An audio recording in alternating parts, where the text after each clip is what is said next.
சற்று முன் கிடைக்கப்பெற்ற மிக மிக முக்கியமான செய்தி ஒன்று வெளியாகியிருக்கு. கரூர் வழக்கில் புதிய சிக்கல், ஸ்டாலின் கதை முடிந்தது. முதல்வர் விஜய் அவர்கள் இன்று கரூருக்கு சென்று பல்வேறு விஷயங்களை பற்றியும் தகவல்களையும் அறிவிப்புகளையும் வெளியிட்டிருக்கிறார். கரூரில் ஏற்பட்ட துயரம் என்பது மக்கள் அனைவருக்கும் தெரிந்ததே. தொடர்ந்து கரூரில் நடந்த துயரத்தப்போது நான் ஓடிவிட்டதாக அனைவரும் பேசுகிறார்கள். ஆனால் நான் ஓடி பயந்து செல்லவில்லை. என்னுடைய வருத்தம் எனக்கு தான் தெரியும். அன்று நான் வீட்டில் அழுதபடி சோகமாக மன உளைச்சலில் இருந்தேன். திமுக ஆனால் என்னை கடுமையாக விமர்சனம் செய்தது.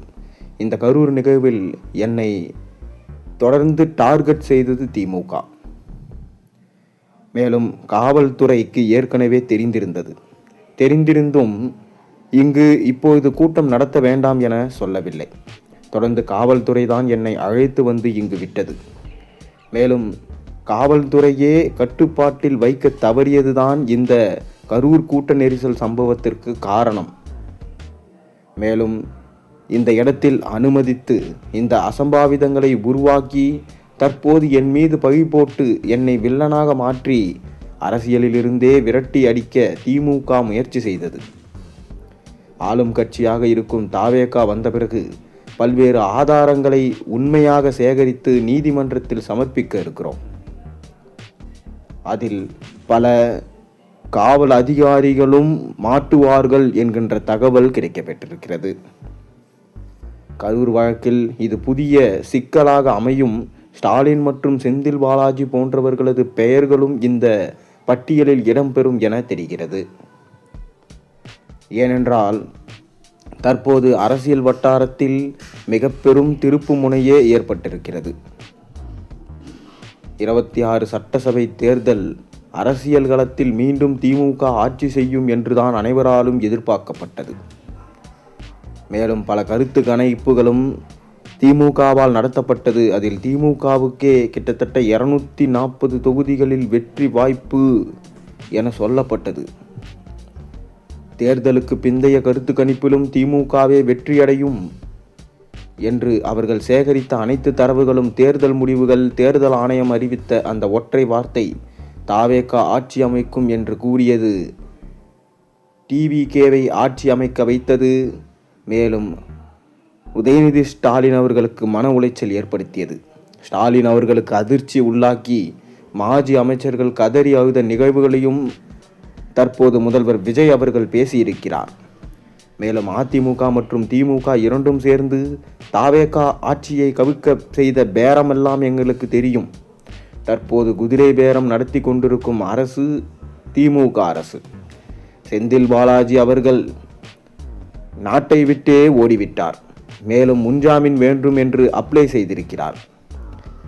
அவரது முன்ஜாமீன் கேன்சல் செய்யப்படும். ஏனென்றால் முதல் குற்றவாளியே அவர்தான். தொடர்ந்து கரூரில் நினைவு சின்னத்தை கண்டிப்பாக மக்களுக்காக நான் அமைப்பேன். 41 பேர் நிச்சயம் யாரெல்லாம் தவறு செய்தார்களோ அவர்கள் எல்லாம் மன்னிப்பு கேட்டு நிகழ்வு தற்போது மேற்கொள்ளும். மேலும் சதித்திட்டங்களை போட அவர்கள் எந்த அளவுக்கு வழக்கை நீதிமன்றத்தில் எடுத்து சென்று அதற்கான ஆவணங்களையும் சமர்ப்பித்து சிறையில் அடைக்கப்பட வேண்டுமோ அந்த முயற்சிகளில் நான் ஈடுபடுவேன் என்று முதல்வர் விஜய் அவர்கள் பேசியிருக்கிறார். மேலும் ஆளும் தாவேகா அரசை கவிழ்ப்பதற்கு திமுக நடத்திய குதிரை பேரமும் கடைசியில் தோல்வியில்தான் அடைந்தது. திமுக தலைவர் ஸ்டாலின் அவர்கள் எதிர்க்கட்சி தலைவராக தற்போது அமர முடியாத சூழல் ஏற்பட்டதற்கு காரணம் சொந்த தொகுதியான கொளத்தூர் தொகுதியிலேயே தோற்று ஓடிவிட்டார். என்னை பேசு என்று சொல்கிறாங்க. நான் கொளத்தூர் தொகுதியில் கொஞ்ச நேரம்தான் பேசினேன், அதுக்கே முதல்வர் ஸ்டாலினை கொத்து பரோட்டா போட்டுட்டாங்க என விஜய் சொல்லியிருக்கிறார். மேலும் சட்டப்பேரவையில் பார்ட்டி ஃபண்ட் என்ற ஒரே ஒரு வார்த்தையை தான் நான் சொன்னேன். அதுவும் திமுக என்று நான் குறிப்பிட்டும் சொல்லலை. மேலும் ஆவணங்கள் இருக்குது, அதை சேகரிக்கப்பட்டிருக்குன்னு தான் சொன்னேன். ஆனால் அதுக்கே உதயநிதி ஸ்டாலின் பயந்து ஓடிட்டார். நான் பூட்டு போட்டுட்டு அதுக்கப்புறமா பேச ஆரம்பிக்க முடியும் என விஜய் கூறியிருந்தார். மேலும் இதற்கான ஆவணங்கள் இன்னும் சேகரிக்கப்பட்டு தான் இருக்குது. முழுமையான தரவுகள் வெளிவந்தால் கண்டிப்பாக என்னால் பேச முடியும். ஆனால் பார்ட்டி ஃபண்டில் ஊழல் நடைபெற்று இருக்கிறது, இது மட்டும் கண்டிப்பாக வெட்ட வெளிச்சத்திற்கு கொண்டு வருவேன். இதற்கு கூட பதிலளிக்க முடியாமல் சட்டப்பேரவையில் இருந்த உதயநிதி அவர்கள் தலை தெறிக்க ஓடு ராஜா ஓடு என வெளியே ஓடிட்டார். ஏனென்றால் மிக பெரும் அளவில் தவறுகள் பார்ட்டி ஃபண்டில் நடந்திருக்கு. மக்களின் வரிபடங்களை குடும்ப சொத்துக்களாக அவர்கள் மாற்றி இருக்கிறாங்க. மேலும் செந்தில் பாலாஜி டாஸ்மார்க்கில் பல்வேறு கட்ட ஊழல்களையும் செஞ்சிருக்கிறார். கோவில் நகைகள், கோவில் பணங்கள் அனைத்திலும் முறைகேடு. இந்த திமுக 5 ஆண்டுகளில் சுமார் பல்வேறு லட்சம் வரைக்கும் கடனை பெற்றிருக்கு.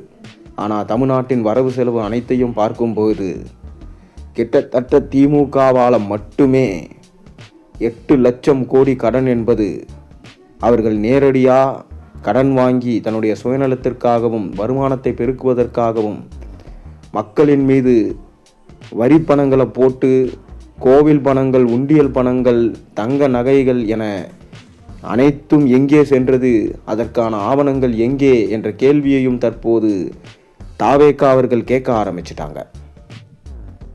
தொடர்ந்து அப்பாவை தேடும் மகனை பற்றி உங்களுக்கு தெரியுமா என கூறியிருந்தேன்.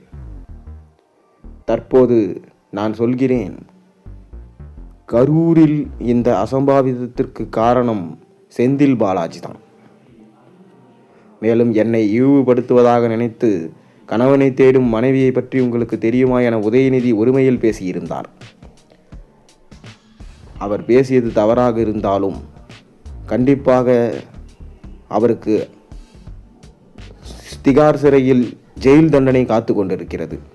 ஏனென்றால் பல மோசடியும் பல்வேறு லட்ச ஊழல்களும் செய்தது உதயநிதி தான். இது அனைத்திற்கும் பின்னால் இருப்பது உதயநிதி என்கின்ற விஷயம் எங்களுக்கு தெரிய வந்துள்ளது. மேலும் சிங்கப்பூரில் அந்த முக்கியமான தலை கூடிய விரைவிலேயே தூக்கப்படும். அவரிடமிருந்து பறிமுதல் செய்யும் ஆதாரங்கள் அடிப்படையில் செந்தில் பாலாஜி கண்டிப்பாக கைது செய்யப்படுவார். மேலும் கரூரில் நடந்த இந்த துயர சம்பவத்துக்கு மீண்டும் நாங்கள் விசாரணையை நடத்துவோம். கரூரில் திருப்பு முனையாக விஜய் அவர்கள் பேசியிருப்பது ஸ்டாலினுக்கு நிச்சயம் இது மிக பெரும் ஒரு அதிர்ச்சியை ஏற்படுத்தும். தவறு செய்தவர்கள் ஒருபோதும் சுதந்திரமாக வெளியே திரிய முடியாது. இனி அது கனவிலும் நடக்காது. அந்த அளவுக்கு நாங்கள் விசாரணையை நடத்துவோம். விசாரணையில் கண்டிப்பாக பல்வேறு ஆவணங்களோட விசாரணையை நடத்தும் பட்சத்தில் அதில் சிக்கக்கூடிய நபர்களுக்கு எங்களால் முடிஞ்ச அதிகபட்ச தண்டனையை நாங்கள் பெற்று தருவோம். கரூரில் 41 குடும்ப உறுப்பினர்களில் நானும் ஒருவனாக எப்போதும் இருப்பேன். கண்டிப்பாக அவர்களுக்கான நீதியை நிலைநாட்டுவேன் என விஜய் பேசியிருந்தார்.